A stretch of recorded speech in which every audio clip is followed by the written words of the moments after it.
Assalamualaikum warahmatullahi wabarakatuh. Perkenalkan saya Sarini Stianingrum, NIM B10111191040. Di sini saya akan menjelaskan materi tentang sukuk atau obligasi syariah. Adapun pokok pembahasan pada penjelasan saya kali ini yaitu yang pertama, pengertian dan karakteristik, yang kedua, perbedaan sukuk dan obligasi, yang ketiga, jenis-jenis sukuk, dan yang keempat, manfaat dari sukuk.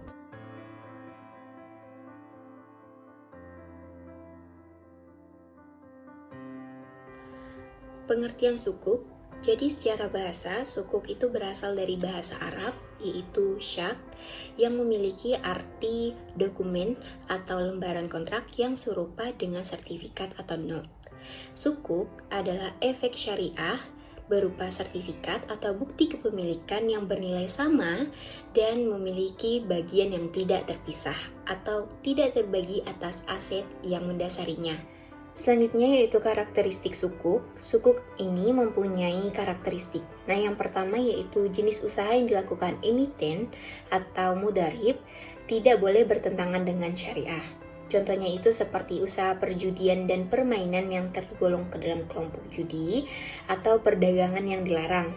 Terus contohnya lagi, usaha lembaga keuangan konvensional atau ribawi yang mengandung unsur ribawi termasuk perbankan dan asuransi konvensional.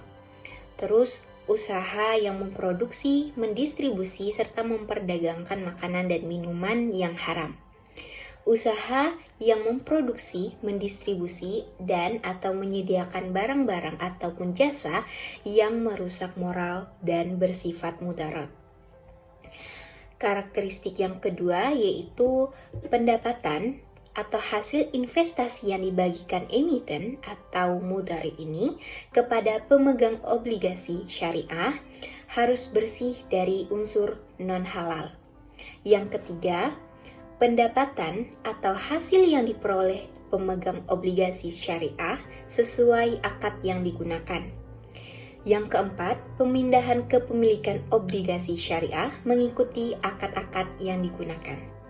Pokok pembahasan yang kedua yaitu perbedaan sukuk dan obligasi. Sukuk dalam pasar modal Islam atau Islamic Capital Market itu sama seperti obligasi, yaitu surat atau sertifikat dari pihak yang membutuhkan dana. Obligasi ini sendiri mempunyai arti kontrak kewajiban hutang di mana pihak issuer atau emiten berkewajiban membayar bunga dan pokok pinjaman pada pemegang obligasi atau holder.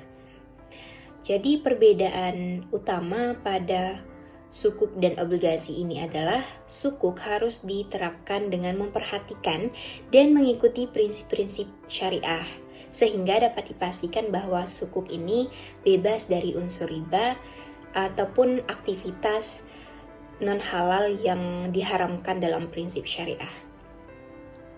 Pokok pembahasan yang ketiga yaitu jenis-jenis sukuk. Nah, jenis-jenis sukuk ini terbagi dalam 6 macam. Yang pertama yaitu ijarah. Jadi, ijarah ini merupakan akad antara pihak pemberi sewa dan pihak penyewa untuk menggunakan hak guna atas suatu objek ijarah dalam waktu tertentu dengan pembayaran sewa atau upah ini tanpa diikuti perpindahan kepemilikan objek ijarah itu sendiri. Yang kedua yaitu ada istisna.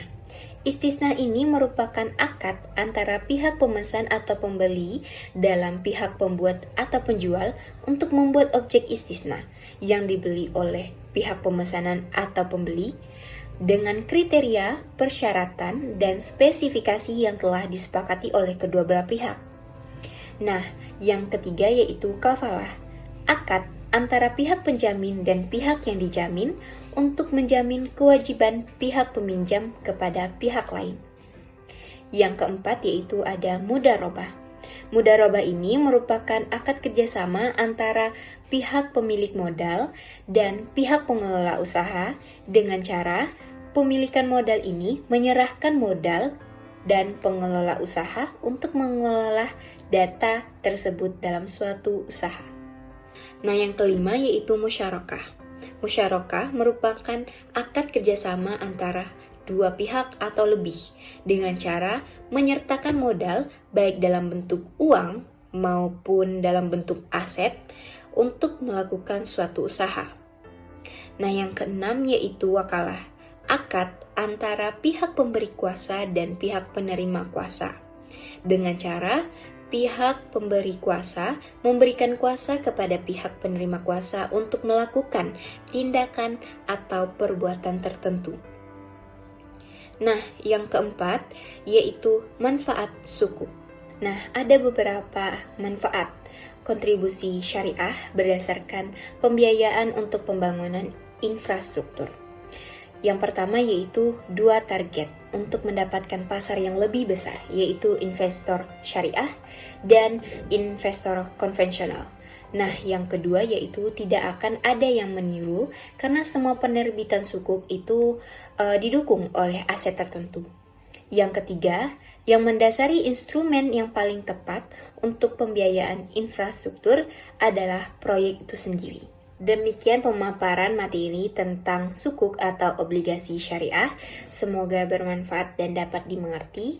Sekian, wassalamualaikum warahmatullahi wabarakatuh.